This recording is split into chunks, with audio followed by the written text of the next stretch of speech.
Welcome to English 7 Clouds. Chapter 7. Show Business. Friday, July 15th, 1994. Leytonstone and the Isle of Dogs, East London. Emma Morley got up early on July 15th. Emma now lived in a rented flat in Leytonstone. It was quite near Cromwell Road Comprehensive School, where she taught English and drama. She had moved to the flat when she started teaching at the school, in the autumn of the year before. Ian Whitehead spent much of his time at the flat too. Emma thought she was probably in love with Ian. "I am in love with him, aren't I?" she asked herself daily. And every day she told herself that she was in love with him. Yes, of course she was in love with him. And her parents liked him very much, especially her mother. That was important to her. It's good when people's partners and mothers get on well, she thought. But Ian did take up a lot of space in the little flat. But Emma had a bigger problem than the size of her flat. Ian Whitehead and Dexter Mayhew, the two men in her life, still didn't get on well. Dexter didn't like Emma's friendship with Ian even though he had his own girlfriends. The truth was that Dexter needed Emma as an emotional support, but Ian didn't really understand this need.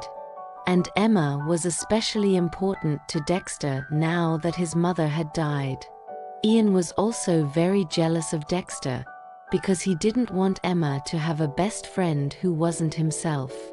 All this was a special problem on the 15th, because when the evening came, Emma was really needed in 3 places at once. Tonight was going to be Dexter's big night. Tonight, a new program was going to be on television and Dexter was one of the presenters. This program, late at night, was a much more important one than the bigger picture, and perhaps it was going to make Dexter a big star. Another of the presenters, a glamorous woman called Suki Meadows, was already a star.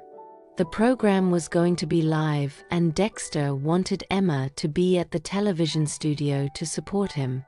He no longer saw his other friends from university. He no longer wanted to see them. Callum O'Neill, whose computer business was doing well, often called. He left messages on Dexter's answer phone, but Dexter never called him back. Emma was the only one of his old friends that he cared about. But tonight was going to be Emma's big night too. Emma was in charge of her school's end-of-year drama production, the musical Oliver. And the performance was happening tonight. Of course this wasn't as important as Dexter's program, but clearly Emma had to be there. She'd spent many weeks preparing the children for the show and she had to be with them. Tonight their parents were coming to watch them. And for their parents, they were all going to be little stars, for one night at least. Emma hoped it was going to make her the headmaster's little star too. Her teaching career, making a difference, was just as important as Dexter's more glamorous TV career, she thought. She knew that Dexter didn't really believe this. And then there was Ian. Ian was feeling ill today. He didn't really want to go out at all tonight. And he didn't want her to go out. But she understood. She loved him, didn't she? And he was going to come to Oliver, even if he still felt ill. He'd promised her that. Before leaving to go to work, Emma picked up the phone and called Dexter's number. She got his answer phone. Speak to me. Leave me a message. Dexter's Cockney voice said on the recording. So she left him a message. "Hi Dex, I'm sorry it's early for you," she said. "You're probably not awake yet. But some of us have jobs to go to. I'm sorry I won't be with you at the studio tonight, but I want to wish you luck. I know you understand that it's my big night too. That's show business, Dex. I'll speak to you later. Lots of love to you. Oh, and Dex, you really have to change that answer phone message. Dexter Mayhew wasn't feeling good when he arrived at the television studio on the Isle of Dogs. It was his father's fault. His father had left a message on his answer phone earlier in the day. "I called to wish you luck for tonight," his father had said. "I'll be watching the program. It's so sad that your mother isn't here to see you. She was so proud of you. Well, good luck, Dexter. And don't take any notice of the newspapers."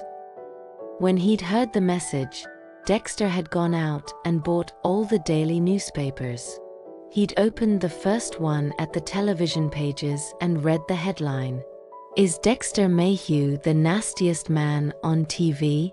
Dexter had drunk some vodka to settle his nerves as he read the story beneath the headline.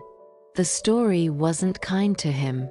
Dexter was a stupid, rich boy who'd been educated at Winchester College but pretended to be a Cockney, the author wrote mockingly. Dexter thought that he was popular with young people, the author said, but really young people just laughed at him. They didn't connect with him at all. Dexter had felt sick when he read this, and he had had several more drinks before he arrived at the television studio that evening. In his dressing room at the studio, Dexter sat quietly trying to relax. He had told the producer of the show that he wanted to be alone. He was nervous. He had been a TV presenter for several years now, so he was surprised at how nervous he felt. He didn't know what he was going to say when the show started. When he thought about the whole hour the show was going to last, his mind was suddenly empty. Now, he was very frightened. And the show was going to start in a few minutes. He took a bottle of vodka from his overcoat pocket. There was a bottle of water on a table in the dressing room. Presenters usually took a bottle of water onto the set with them. The studio lights were always very hot, and they often needed to drink some water when they were off camera. They couldn't speak clearly if their mouths were dry. But Dexter wanted something to clear his mind, not something to wet his mouth. He emptied the water into his wash basin and refilled the bottle with vodka. Then he put it back on the table. It looked the same as before. Nobody would know that he was drinking vodka. "Hey there," said a loud voice. "Well, how about all this?" The owner of the loud voice was Suki Meadows. Suki was already a popular presenter of late-night TV shows. Now she stood at the door smiling at Dexter. She was a small, pretty, friendly person, and she was always cheerful. Always. It didn't matter what was happening around her. She was cheerful and she was noisy. Why does Suki always speak in capital letters? Dexter had sometimes asked himself. But tonight he was thinking something else. The viewers all love her. And she is very sexy, he was thinking. And I'm sure she's crazy about me. Suki was wearing a very short skirt and a shirt made of very thin cloth. And she was holding her own bottle of water. "Come here, Dex," she said, entering the dressing room. She put her water bottle on the table next to his and put her arms around him. "You're going to be great tonight. We're going to be great together. Dex and Suki, Suki and Dex. What a team, Dex." And having wished him good luck in her own way, Suki led Dexter out of the dressing room. On the way, they picked up their water bottles. Outside on the set, they picked up their microphones and inserted their earpieces.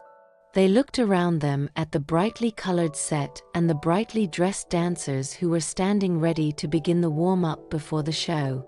Then the music started, the dancers danced. When they had finished, Suki walked to the front of the set and yelled to the audience, "Are you ready to have a great time? Well, make some noise for US." At that moment, Dexter realized that he was hopelessly drunk. Now it was his turn to speak, and he couldn't say anything. He didn't know what to say. This show was going to be a disaster. Someone in the audience shouted, "You useless idiot! Can't you speak?" Dexter had an idea. "Well, he's clearly been reading the newspapers," he shouted to the audience. He tried to laugh. A few of the audience laughed too, but not many of them. Dexter needed another drink to clear his head, he told himself.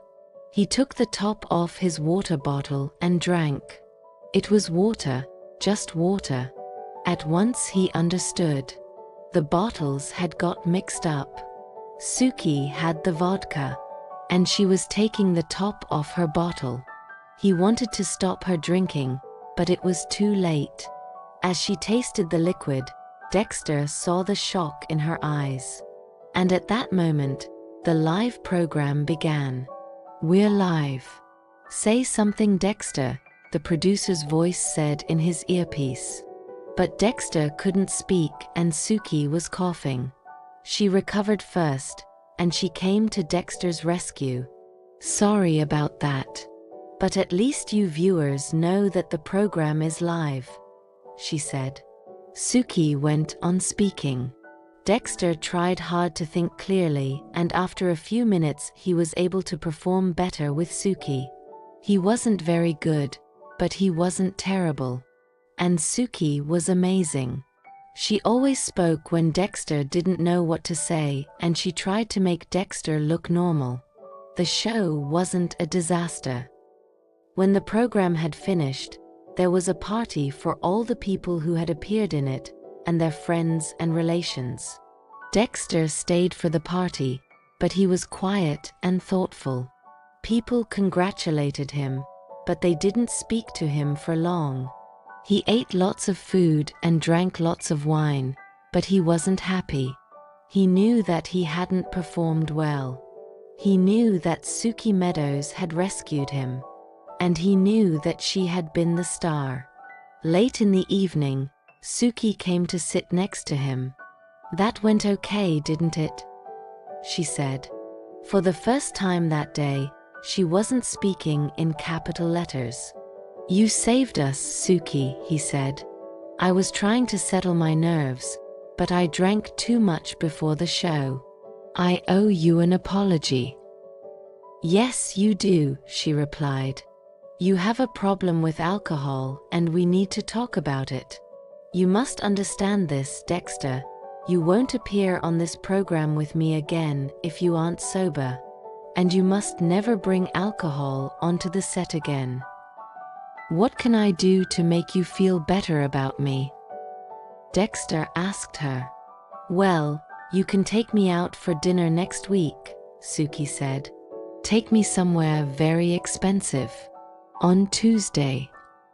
Dexter thought for a moment. He had promised to meet Emma on Tuesday evening, but he could change that. Emma was his best friend. She was always there for him. "All right," he replied. "We have a date." "Good," said Suki, kissing him. "And now, you must come and meet my mother."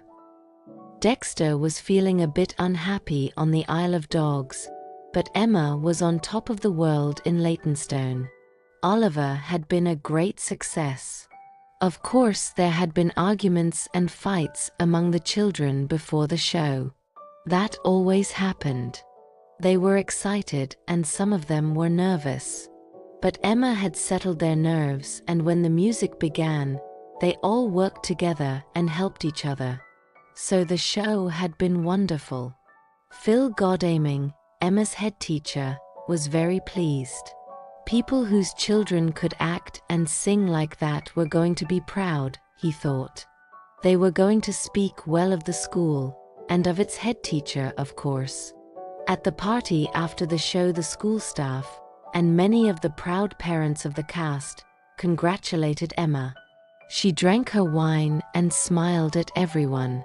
And late in the evening, Mr. Godalming came to sit next to her.